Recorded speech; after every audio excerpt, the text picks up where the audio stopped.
How to handle a tentative nonconfirmation, TNC, in E-Verify.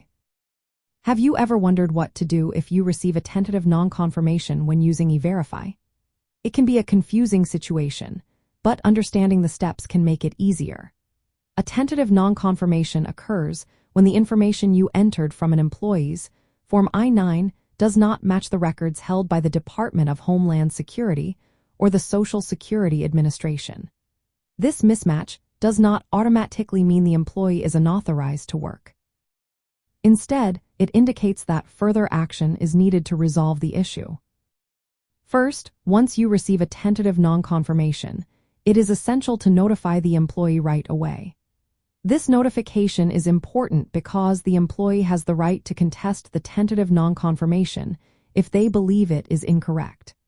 You should provide them with a further action notice that explains the mismatch and includes instructions on how to proceed.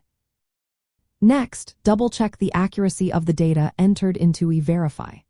Make sure that all employee information matches exactly what is on the Form I-9. If there are any errors in data entry, you can correct them by terminating the current query and resubmitting the information accurately. The employee then has 10 federal government working days from the date of the tentative nonconfirmation notification to decide whether to contest it. If they choose to contest, you must refer the case to the Department of Homeland Security or the Social Security Administration for further verification. The employee will need to visit the appropriate agency to resolve the mismatch. Once the employee decides to contest, you will refer the case to the relevant agency through E-Verify. This starts a process where the government agency reviews the employee's information to confirm their work authorization status.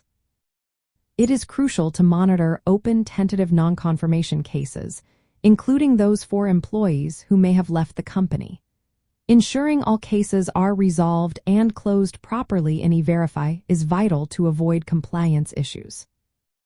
If the employee does not contest the tentative nonconfirmation, or if the government issues a final nonconfirmation, which means the employee is not authorized to work, you are legally required to terminate their employment. Continuing to employ someone after receiving a final nonconfirmation can lead to penalties for knowingly employing unauthorized workers. Throughout this process, it is essential to document all communications and actions taken regarding the tentative nonconfirmation.